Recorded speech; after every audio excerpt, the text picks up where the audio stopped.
Stormers, folks, get through to the URC final with a 43-25 win over the visiting Connacht side. We'll go through some key events and stats, and you guys can listen to your thoughts. Watched this one quite delayed because it was on 1:30 in the morning New Zealand time. So I've just watched it kind of over the course of my breakfast. It is Mother's Day. So happy Mother's Day to all those mothers out there. And do remember to wish your own mother a happy Mother's Day. But yeah, 43-25. Nice day down in Cape Town. Pretty bloody windy by the look of things. And a great crowd.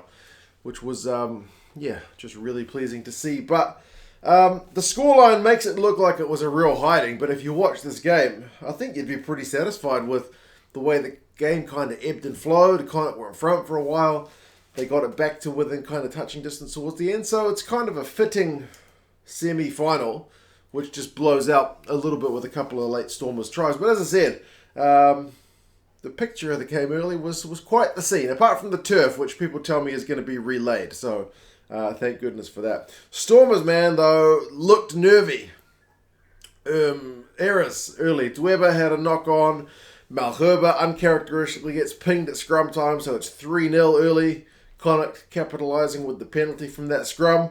Connacht, though, missed touch from a penalty of their own, which I felt like if you're going to go down to Cape Town and you're going to get a win in the semi-final, you're probably going to need to keep it relatively error-free.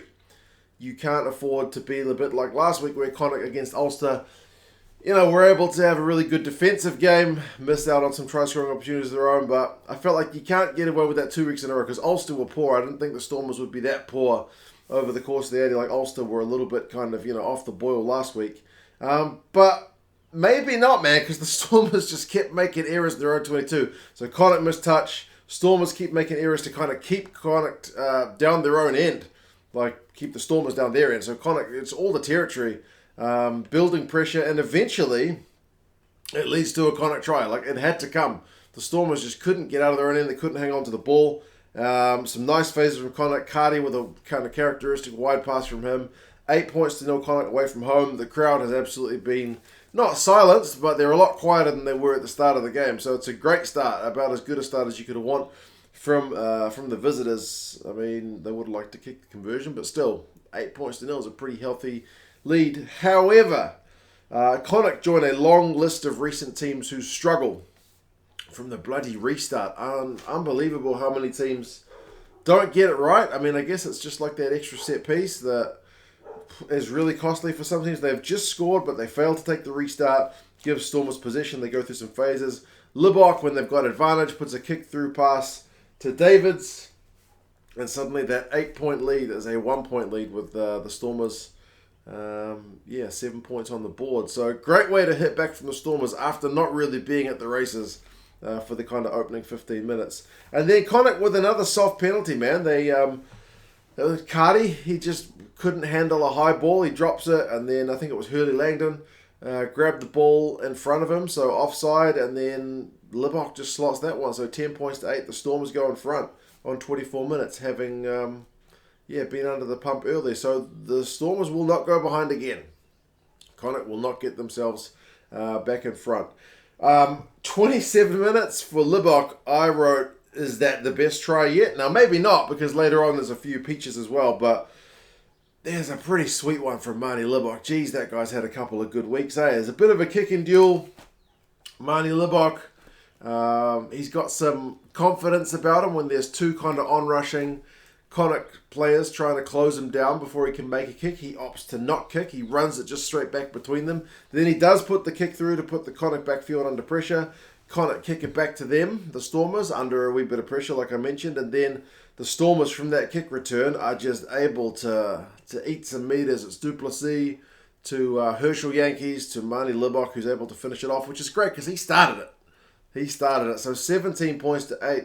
Now it's looking like the Stormers are playing with their tails up. They might be going to go ahead and just kind of run away with this, make a bit of a hiding. But Van Heerden with a pretty dumb offside breakdown penalty. Doesn't even bother to get himself back onside before jumping into the breakdown. I know the ball's sitting there and his eyes just lit up. He must have wanted to just grab it. But silly, which gives Connacht a chance kind of, arrest this Stormers' momentum and get themselves back in the game. But then Cardi kicks the bloody thing dead. It's really quite frustrating. Missed touch earlier, kicks that one dead. It's those little things that add up, man, especially when you're away from home. You can't be doing that.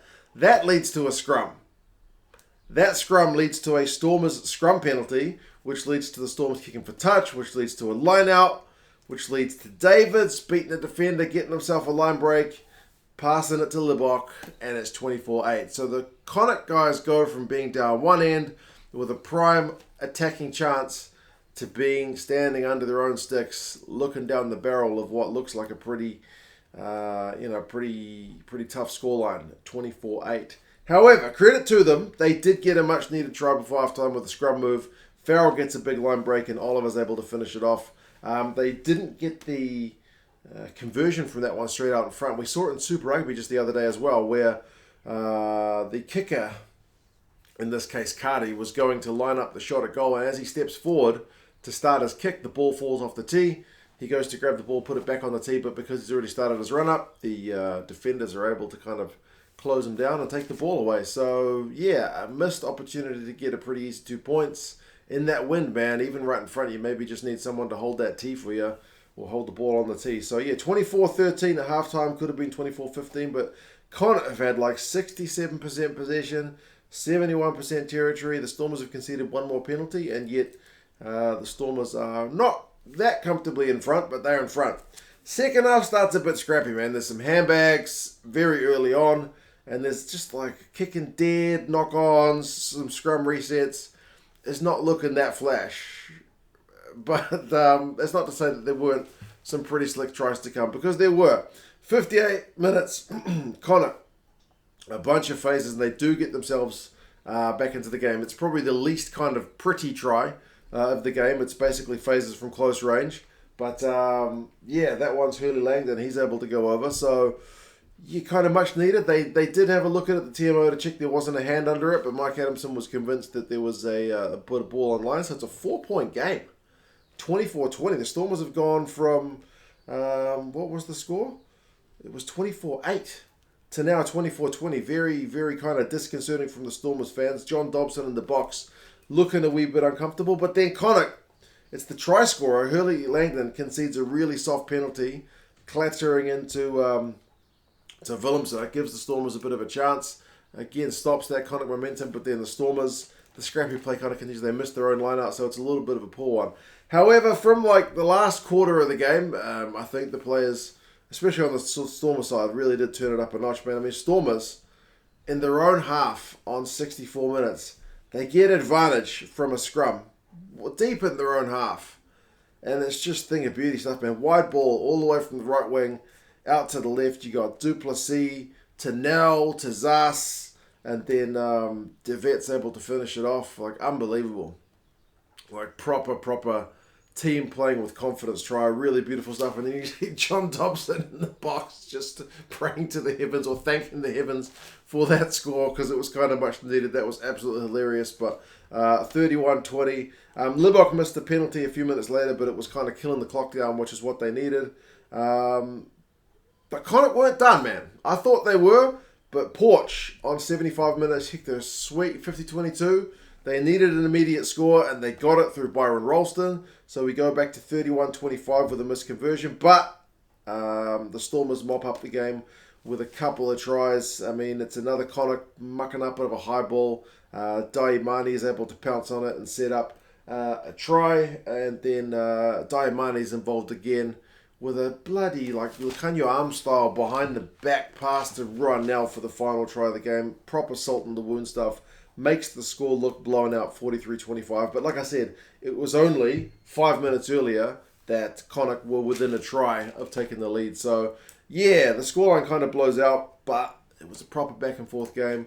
Connacht, I still think they missed a few chances. I mean, the Stormers missed some chances of their own, but like I said, the pressure's on the away side to kind of be more clinical. You've got less kind of margin for error when you're away from home. So, yeah, I think they'll look back on a few moments with a bit of regret. But credit to the Stormers, man. They scored some pretty sweet tries. I do not know the result of the other semi-final. I'm about to go watch that one now between Munster and Leinster. to see who the Stormers are going to play in the final. But for this game, stats, 67% possession Connacht, 54% territory, but in the second half, the Stormers actually were the ones kind of dominating the territory with 54%. Run meters, 469 to 389, that's the Stormers. The Stormers made 164 tackles to 49, so Connacht had a lot of ball, man. The Stormers' defensive shift, you got to give them credit for that as well. They conceded 10 penalties to Connacht's 6 as well. So some of these things, didn't all go the Stormers' way, but they had 9 clean breaks to Connacht's 3. Libok has a couple of tries, try assists, 70 run meters. David's 3 line breaks. Engelbrecht 26 tackles. Kits off a couple of key turnovers in the first half. Tom Farrell has 17 carries and 72 meters. Mac Hansen 104 meters and 9 defenders beaten. He is a proper handful, but like I said, not enough for them. And the Stormers are through. My son was pretty chuffed. He came over after he got up. I was already more than halfway through the game by the time he crawled out of bed. And he just said to me, "Is that the Stormers?" And I said, "Yes." And Connacht just scored, but he looked at the scoreline and the Stormers were in front. He kind of gave me a knowing look like, they've got this, Dad. So he was right. But yeah, you guys let us know your thoughts, and I'll talk to you guys again soon.